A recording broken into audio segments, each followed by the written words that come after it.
اور آگے آئیے، ایک غلطی جو جمعہ کے دن لوگ کرتے ہیں وہ کیا ہے؟ لیٹ آؤ لیکن آگے جگہ پاؤ، اور اس کے لیے کیا کرو؟ اس کے لیے بہت محنت کرنی پڑتی ہے۔ اس کے لیے کیا کرنا پڑتا ہے؟ کئی لوگوں کے سر قلم کرنے پڑتے ہیں۔ اب پوری مسجد بھری ہوئی ہے، اب یہ اللہ والا ہے ایک دم، اس کو پہلی صف چاہیے، کیوں؟ پہلی صف میں بہت ثواب ملتا ہے۔ اب جگہ بالکل دکھ رہی نہیں، دیکھا پہلے آ کے باہر سے، وہاں ایک دبلا آدمی بیٹھا ہے، جگہ ہو سکتی ہے وہاں پہ۔ اب کیا کرے گا؟ پوری گردن پھلائے گا، کسی کے گھٹنا سر پہ لگ رہا ہے، کسی کی پیٹ پہ لات لگ رہی ہے، کسی کا ہاتھ پہ پاؤ دیا، چلا رہا ہو گیا، سوری سوری سوری سوری بولتے بولتے سب پہ سواری کر کے آگے آ جاتا ہے، آگے آگے بیٹھتا، تھوڑا ادھر ہو جاؤ، تھوڑا ادھر ہو جاؤ۔ اب وہ بھی دیکھتے ہیں میں اتنا پہلے آیا، اتنے سب بزرگ سب پہلی صف میں رہتے، جتنے بزرگ رہتے سب پہلی صف میں رہتے، اور وہ دیکھتے کہ دیر سے جلدی آنے نہیں آتا، بہت بزی تھا، بہت بزی تھا۔ تو اب ایسا کرنا یہ اچھی چیز ہے نہیں ہے۔ بعد میں آ کے دوسروں کی جگہ پہ قبضہ کرتے آپ، گنڈا ہے کیا ہے، مطلب ڈاکو ہے، کون ہے یہ آدمی؟ ایسا نہیں کرنا چاہیے، اس کو پسند نہیں کیا گیا۔ آپ کو اگر واقعی پہلی صف چاہیے، آپ جلدی آئیے، آپ آئیں گے لیٹ اور آپ کو پریویلیج بھی چاہیے، یہ صحیح بات نہیں ہے، اچھی بات نہیں ہے۔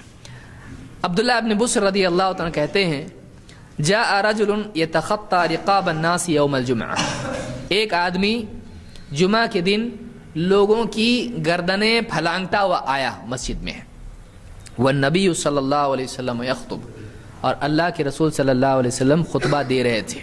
جمعہ کا دن ہے، جمعہ کا خطبہ چل رہا ہے، اور وہ سب کو فائٹر پلین ایک دم، ایک آدمی سب کی گردنیں پھلانگتے ہوئے آئے۔ اب بیچارے کو نہیں جانتا ہوگا، نیا آدمی ہوگا۔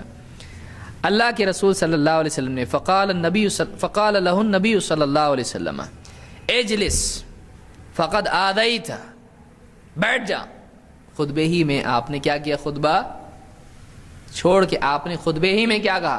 اجلس، بیٹھ جا، فقد آذیت، تو نے تکلیف پہنچائی۔ اور ایک روایت میں آپ نے فرمایا فقد آذیت وآنیت،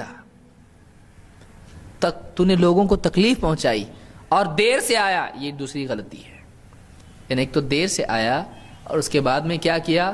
لوگوں کی گردنیں پھلانگ رہا ہے، لوگوں کو تکلیف دے رہا ہے، پریشان کر رہا ہے، لوگوں کو ڈسٹرب کر رہا ہے۔ ظاہر بات ہے آپ کے اوپر سے کوئی چلا جائے پاؤں، آپ گھبرائیں گے نہیں؟ اچانک بیٹھے بیٹھائے آپ کو اس طرح سے کچھ ہو جائے، آپ کے ہاتھ پہ کوئی پاؤں دے دے، آپ کا سر بالکل ٹکرا جائے اس کے گھٹنے سے، آپ کو تکلیف نہیں ہوگی؟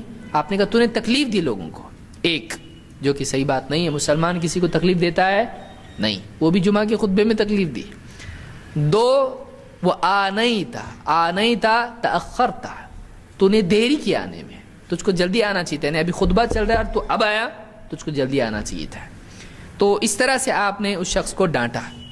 اس سے معلوم یہ ہوا کہ جمعہ کے لیے اولاً تو دیر سے نہیں آنا چاہیے، دوسری بات یہ کہ اس طرح سے لوگوں کی گردنیں پھلانگ کے آدمی لوگوں کو تکلیف نہ دے۔ تو یہ حدیث احمد، ابو داؤد، نسائی، ابن حبان، حاکم، بہقی اور ابن ماجہ نے روایت کی ہے۔